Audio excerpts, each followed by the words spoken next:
أقرت أيالة كركيلجي معبدة التابعة للإدارة الذاتية في مقاطعة الجزيرة بغرب كردستان شمال شرق سوريا قرارا يقضي بمنع نسبة 10% التي كان يأخذها الملاك من محصول الفلاح. هذه النسبة التي فرضها الإقطاع في العهد العثماني واستمرت في زمن الاحتلال الفرنسي، والتي كانت عبارة عن ضريبة على الفلاحين لتأمين مستلزمات المضافات. ومع تعاقب الحكومات السورية والتطور الزراعي والثقافي والاجتماعي التغت المضافات وتحولت تلك الضريبة إلى أشكال أخرى. وقد سبق وأصدرت الحكومة السورية في العام 2004 قانونا خاصا بالمناطق الكردية حصرا يقضي بحل موضوع الأراضي من هذا النوع، والتي تسمى أراضي وضع اليد، حيث منحت الملاك ما بين 70 إلى 80% والباقي للفلاح. لكن القرار وقتها لم ينفذ، وتسبب في صراع بين الفلاحين والملاكين، وخلقت حساسيات بين أهالي المنطقة.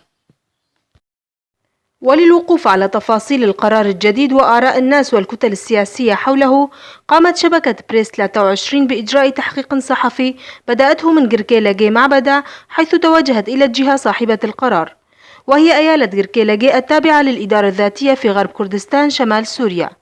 والتقت مع الأستاذ عبد السلام عباس الرئيس المشترك للأيالة، الذي تحدث لبريس 23 قائلا: نظرا للأوضاع التي مرت بها روجافا وسوريا والمنطقة بشكل عام، وبعد حصول أو قيام الثورة بروجافا كردستان وكسب هذه الثورة أو حصول هذه الثورة على مكتسبات وتحرير العديد من المناطق في منطقة روجافا، يعني صار هناك اعتراضات من الأهالي أو الفلاحين في المنطقة بالنسبة للقانون الذي رسمه النظام البعثي السابق منذ عقود من السنين بالنسبة لوضع الأراضي ونسبة الحاصلة التي كان يحصل عليها الملاك من الفلاحين.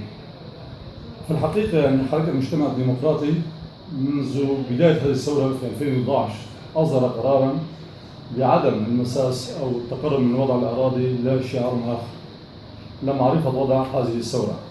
ولكن ظهر كثير من الخلافات والمشاجرات والاعتراضات في كثير من المناطق والقرى.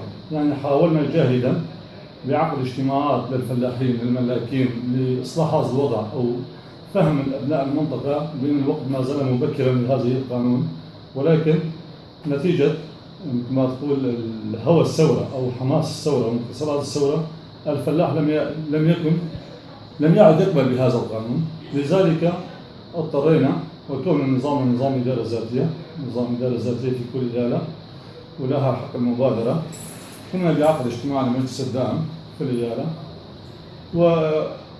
واستمعنا إلى الأبناء أو إلى المجلس باقتراحات. طبعا ظهرت 3-4 اقتراحات عنا، يعني من بينهم اقتراح بعدم إعطاء هذه الحاصلة، وتم التصويت. وأثناء التصويت أغلبية المجلس اعترضوا بدفع الحاصلة في هذه المرحلة. ولكن القرار الذي صدر لكي يكون واضحا أمام الكل قرار مؤقتا من أجل تجنب أو من أجل الحد من مشاكل، من حدوث المشاكل والمشاجرات والخلافات بين ابناء الشعبين في المنطقة سواء الفلاحين أو الملاكين، قرارا مؤقتا لحين صدور قرار إصلاح الزراعي العام سواء على مستوى كانتون الجزيرة أو على مستوى روجافا بأسره. يعني ما نعرف سنة 2-3 قرارا مؤقتا. لا نرجو من الكل لا أحد يفهم بأننا أصدرنا قرار إلغاء الملكية أو ما شابه ذلك، قرارا للتجنب المشاكل والخلافات بين المنطقة. وبعدها توجهت كاميرا بريس 23 لتأخذ آراء الفلاحين حول القرار، حيث صرحوا بما يلي: أول ما طلع القرار استيلاء الأراضي المغمورين في مناطق الكردية، أبلغنا الملاكين بأن بدنا نتصدى للمغمورين، فقنعوا كل الأحزاب الكردية، قالوا أنه ما فينا نفذ قرار حكومي، ولذلك هلا نحن مبسوطين من قرار الإدارة الذاتية في إيالة كركيلجي. أنا مبسوط ومرتاح كثير من القرار اللي أصدرته الإدارة الذاتية. كون هذا القرار كان حلم بالنسبة للفلاحين، والحلم هذا تحقق باليوم هذا، وإن شاء الله القرار هذا يكون سبب لعودة المحبة والسلام والعلاقات الجيدة بين الفلاحين والملاكين، باعتبار نحن أخوة بنعيش بقرية واحدة. يعطيكم العافية. ولأخذ رأي الطرف الآخر المتمثل بالملاك، كانت لكاميرا بريس 23 اللقاء التالي. نحن ملاكين بقرية علقوس تابعة لمنطقة ديريك منطقة آليان. لدينا سندات تمليك تعود لتاريخ 1954. استولت النظام البعثي على ملكيتنا بمساحة 325 هكتار بالستينات، والاستيلاء الثاني عام 82 كمان استولت على حوالي 200 هكتار تم توزيعها للفلاحين. الملكية الاستيلاء الأولى 325 تم توزيعها للمغمورين اللي اجوا من الرقة، وهلا الاستيلاء الثالث من قبل الإدارة الذاتية الكانتون الجزيرة مرسوم شفهي. قاموا باستيلاء الأرض اللي كنا نعطيها للفلاح مقابل 10%. منعوا هذا 10% حتى يحرمونا من الأرض الباقي بإيدنا، علما أن جميع فلاحين متفقين بعدة قرى ثانية ومساحاتهم تفوق المساحة التي نحن نملكها حاليا. وعرضت الدولة علينا قبل 2005 تعويض للأراضي المستولي عليها حتى نتنازل المغمورين. لم نتنازل ولم نقبض أي مبلغ مادي لكي لا نعطي حق شرعي وقانوني للمغمورين بالاستيلاء على أراضينا. اللي هلا نحن نريده من الإدارة الذاتية إنه يشوفوا لنا حل جذري للأرض بالنسبة حصة للفلاح وحصة للمالك، يكون نسبة عادلة وحل جذري لها المشكلة هذا، ومثل ما يشوفوها مناسب، وهذا أنسب شيء ونخلص من المشكلة الحاصل 10%. وهلا عندنا المشكلة الأكبر هي مشكلة المغمورين اللي بيدهم 325 هكتار مستولي عليها من قبل النظام من السبعينات. فالأهم شيء عندنا لو يرجع الأراضي المغمورين إلنا نحن نتنازل أراضي هلا اللي بإيد الفلاحين القرية تبعنا، ولا مشكلة عندنا. والأهم شيء فعلا هي مشكلة المغمورين. ولمعرفة رأي الكتل السياسية في المنطقة، توجهت كاميرا بريس 23 إلى محلية قركيلاقي للمجلس الوطني الكردي في سوريا، والذي تحدث رئيسها خليل إبراهيم قائلا: نرى نحن ككرد في كردستان سوريا حتى الآن منذ الثورة وحتى الآن لسنا أصحاب القرار، ولن نكون في يوم من الأيام. أصبحنا بدل غير. لذلك نرى أن كل قرار في هذا الظرف ضد أو مع أبناء شعبنا سيكون خطأ فادحا وفي المستقبل نندم عليه. لهذا نقول إن الفلاحين والملاكين وكل الشرائح المجتمع في المناطق الكردية نحن إخوة، لا فرق بيننا.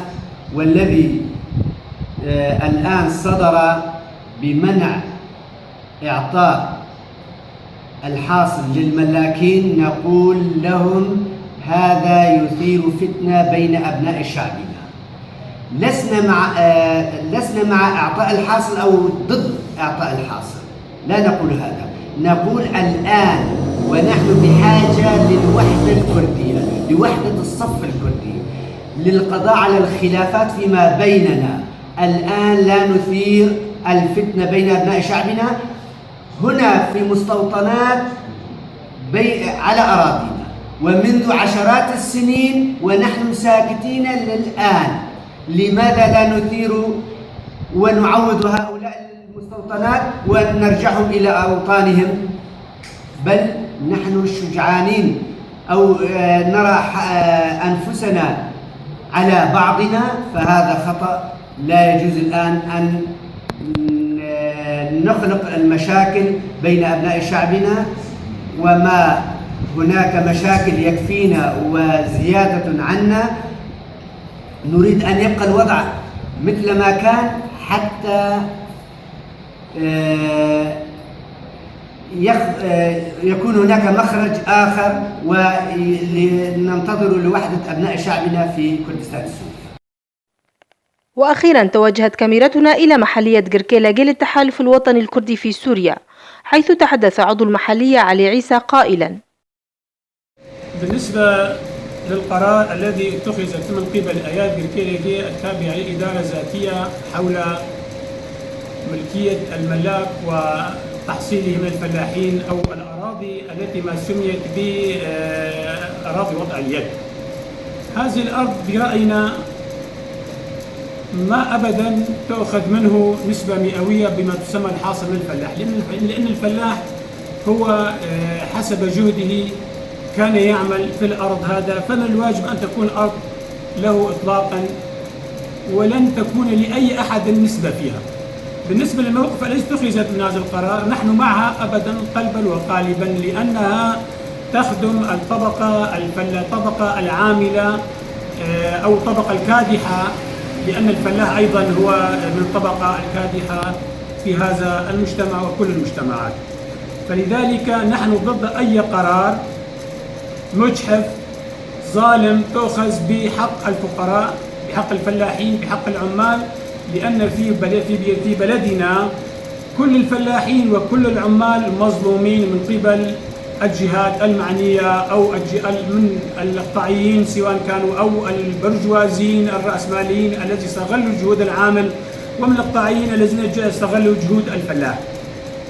فلذلك نحن أبدا نرفض رفض قاطع بإعطاء الحاصل للملاكين، لأن ليس لهم الحق لا من قديم ولا من جديد، لأن كل هذه الأراضي فتحت بأيدي الفلاحين بأيديهم وبعرقهم، وكان الإقطاع مجرد وسيلة وكان يتفرج عليهم، وهكذا أمور تؤخذ بجدية للفلاح أن يكون الحق الكامل له باستثمار أرضه، وله الحق الكامل بحقه في الأرض، أن لا يفرط بأي شيء من هذا المحصول.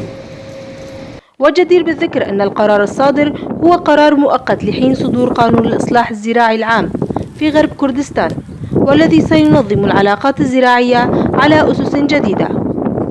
خاص لبريس 23.